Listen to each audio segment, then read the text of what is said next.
وحدت دیان تو بعد میں ہوگی، وحدت سیاست تو ہو لے پہلے۔ وہاں تم اپنے لیڈر کے لیے مر جاتے ہو، اور اسلام کوئی یتیم مذہب ہے؟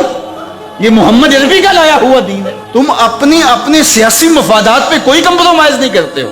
تم کہتے ہو چرچ میں نماز پڑھنے دیتے ہیں، اور وہ جوتے اتار کے نہیں جانے دیتے۔ او میاں، وہ تمہارے لیے ایک کھلونا رکھا ہے، تمہیں بہلانے کے لیے، تمہیں ورغلانے کے لیے وہ رکھا ہوا ہے۔ وہ تو چرچ فروخت کر دیتے ہیں، تو آپ مسجد فروخت کر دیں گے؟ گزشتہ دنوں پاکستان کی قومی اسمبلی کے اندر ایک مندر کی تعمیر کے حوالے سے جب بات چلی تو ایک صاحب نے کہا کہ کسی دین پر کوئی برتری حاصل نہیں ہے کہ میں مغرب میں ایک گرجا گھر میں نماز پڑھی ہے اور انہوں نے مجھے اجازت دی ہے۔ وہ تو چرچ فروخت کر دیتے ہیں، تو آپ مسجد فروخت کر دیں گے؟ وہ اپنا دین ترک کر چکے ہیں، وہ تو ان کی خواہشات کا مجموعہ ہے، تحریف راہ پا چکی ہے، اور انہوں نے ان خواہشات کے نتیجے میں جو مل بیٹھ کے فیصلہ کر لے اس میں وہ اپنی عبادت گاہ کو بیچ دیتے ہیں۔ تو کیا ہم اپنی عبادت گاہ کو بیچ سکتے ہیں؟ ہم کہتے ہیں جی وہ دیتے ہیں تو ہم بھی دے دیں؟ یہ کیا بات ہوئی؟ اگر آپ نے ان کی رواداری دیکھی ہے تو ذرا اس کو اپنے سیاسی کلچر کا حصہ بنائیے۔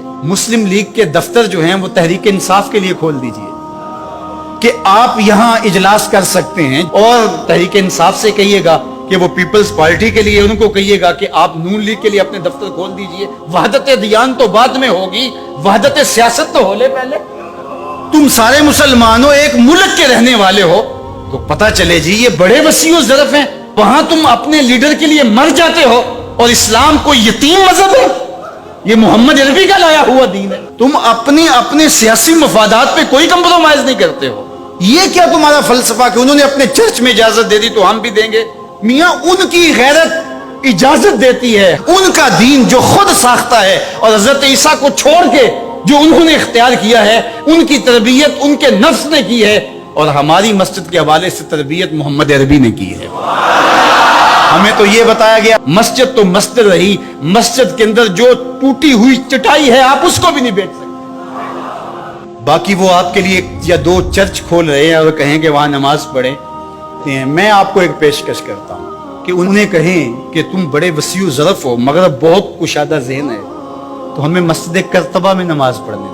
مسجد کرتبہ میں جو مسلمانوں کی بنائی ہوئی ہے، 10 مربع کلومیٹر پر پھیلی ہوئی مسجد، اس کے باغات، اس کے احاطے، اس کے متعلقات اگر شامل کریں، حمام شامل کریں، تو 10 مربع کلومیٹر پر وہ مسجد، اور 1400 ستونوں پر پھیلی ہوئی مسجد کا حال۔ اللہ اکبر! جب رات ہوتی تو اس زمانے کے اندر 7,500 مشعلیں اس مسجد میں چراغاں کرتی، 30 فٹ اونچا اس کا چھت ہے، اور آج بھی وہ دیکھنے کے قابل ہے۔ اقبال نے بے ساختہ وہاں جا کے کہا تھا، تیرا وجود مردان خدا کی دلیل، وہ بھی جلیل و جمیل، تو بھی جلیل و جمیل۔ تو وہ مسلمانوں نے بنائی ہوئی، 800 سال مسلمانوں نے اندلس میں حکمرانی کی، اب وہ مسجد مسلمانوں کی تعمیر کرتا وہاں موجود ہے، اور گرجا گھر میں تبدیل کر دی گئی۔ 2008 میں مقامی مسلمانوں نے پوپ کو درخواست دی کہ جس رواداری کی، مذہبی رواداری کی آپ بات کرتے ہیں، اس رواداری کو قائم کرنے کے لیے ایسا کیا جائے کہ ہمیں بھی اس مسجد میں نماز پڑھنے کی اجازت دی جائے۔ یہاں گرجا گھر ہے، تصویریں لگی ہوئی ہیں، اور وہ آ کے عبادت کرتے ہیں عیسائی، تو ہم بھی ایک گوشے میں عبادت کر لیا کریں۔ مغرب جس رواداری کا پرچار کرتا ہے اس کا عملی ظہور ہو جائے، لیکن پذیرائی نہیں بخشی گئی۔ کہاں گئے وسیع و ظرف؟ تم کہتے ہو گرجوں میں نماز پڑھنے دیتے ہیں، تو وہاں 2 رکعت پڑھ کے دیکھو۔ 2011 میں اللہ نے توفیق دی تو مجھے شوق تھا کہ میں مسجد کرتبہ دے، بچپن سے پڑھتے آئے، مسجد کرتبہ کی یادیں خیالوں میں نقش تھی۔ جب میں وہاں پہنچا تو وہ دروازے پہ بتا دیتے ہیں کہ یہاں نماز کی اجازت نہیں ہے۔ اب وہ مسجد جہاں قدم قدم پہ اہل علم اور اولیاء کے پیشانیوں اور سجدوں کے نشان موجود ہیں، اب مجھے تو گوارا نہ ہوا کہ میں جوتا پہن کے جاؤں، تو میں نے جوتا اتار کے ایک سمت رکھ دیا اور مسجد میں داخل ہوا، تو سیکورٹی کے لوگ میرے پیچھے بھاگے اور کہنے لگے کہ آپ یوں نہیں پھر سکتے۔ میں کہا کیوں؟ کہتے آپ نے جوتے اتارے۔ تو وہاں تمام مذاہب کے لوگ آتے ہیں، آپ جانتے ہیں کہ ان کے لباس بھی مختصر ہوتے ہیں، تو میں نے کہا انہوں نے تو لباس بھی نہیں پہنے ہوئے تو مجھے اس کی اجازت دیتے کہ میں جوتا اتار دوں، انہوں نے لباس اتارے ہوئے۔ تو وہ کہنے لگے جی نہیں۔ میں نے کہا مجھے بات سمجھاؤ کس طرح۔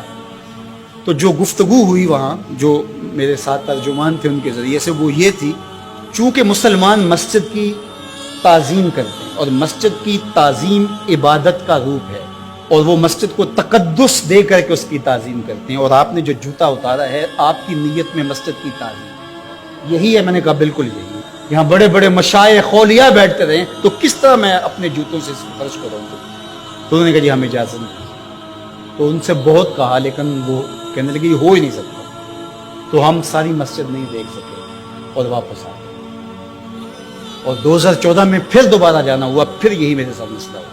تم کہتے ہو بڑے وسیع الظرف ہے، میں اپنا تجربہ بتا رہا ہوں۔ تم کہتے ہو چرچ میں نماز پڑھنے دیتے ہیں اور وہ جوتے اتار کے نہیں جانے دیتے۔ او میاں وہ تمہارے لیے ایک کھلونا رکھا ہے، تمہیں بہلانے کے لیے، تمہیں ورغلانے کے لیے وہ رکھا ہوا ہے۔ انہیں پتہ ہے اس سے بہل جائیں گے اور وہ بھی شور جا کے کریں گے کہ ہماری مسجدوں میں بھی ایسا ہونا چاہیے، ہم بھی وسیع الظرف ہوں۔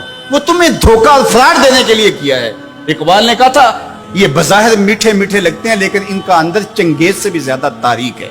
تو تکلیف اسلام سے ہے، وہ چاہتے ہیں کہ یہ تذبذب میں مبتلا ڈھیلے ڈھیلے مسلمان رہیں، خیر سے رہیں۔ ان سے کیا ہماری پریشانی ہے؟ مجھ کو پریشانی ہے تو اس امت سے ہے، اشک شہرگاہی سے جو ظالم کرتے ہیں۔ لیکن مغرب خوش ہے کہ پاکستان میں مندر بن رہے ہیں، عربستان میں مندر بن رہے ہیں، اور اسرائیل کے ساتھ ہم عربوں کے تعلق کو مضبوط کر رہے ہیں۔ لیکن یہ تمہارا ادھورا سا خواب ہے جو کبھی پورا نہیں ہوگا، یہ وقتی ہوگا۔ انشاءاللہ وہ وقت دوبارہ آنے والا ہے کہ پوری کائنات پہ جھنڈا میرے حضور کا ہی ہوگا۔ اس ویڈیو کو شیئر ضرور کیجئے، ہو سکتا ہے آپ کے ایک شیئر سے یہ بات کسی کے دل میں اتر جائے۔ جزاک اللہ۔